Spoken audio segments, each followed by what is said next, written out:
চট্টগ্রামে সহকারী public prosecutor advocate Saiful Islam হত্যার দায়ে আওয়ামী লীগ ও বিদেশি সংগঠন ইসকনকে নিষিদ্ধের দাবি জানিয়েছে বিপ্লবী ছাত্র পরিষদ। বুধবার গণমাধ্যমে পাঠানো এক বিবৃতিতে এ তথ্য জানায় সংগঠনটি।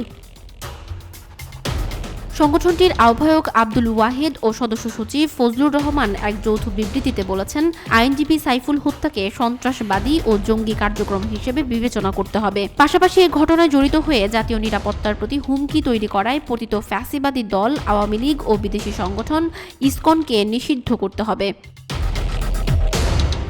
বিবৃতিতে বিপ্লবী ছাত্র পরিষদ আরও জানায়, ইসকন নেতা চিন্ময় কৃষ্ণের বিরুদ্ধে আদালত গ্রেফতারি পরোয়ানা জারি করার পরও সে বিভিন্ন সভা সমাবেশে উস্কানিমূলক বিবৃতি দিয়ে যাচ্ছিল। এ অবস্থায় তাকে গ্রেফতার করা স্বাভাবিক আইনি পদক্ষেপ, যাকে সম্মান করতে হিন্দু সম্প্রদায়ও বাধ্য। কিন্তু গতকাল ইসকন ও আওয়ামী লীগ নেতাকর্মীরা চিন্ময়কে ছাড়িয়ে নেওয়ার নাম করে সহকারী পাবলিক প্রসিকিউটর অ্যাডভোকেট সাইফুল ইসলামকে নির্মমভাবে হত্যা করেছে। এর মধ্য দিয়ে বাংলাদেশ রাষ্ট্রের বিরুদ্ধে সন্ত্রাসবাদী যুদ্ধের সূচনা করা হয়েছে।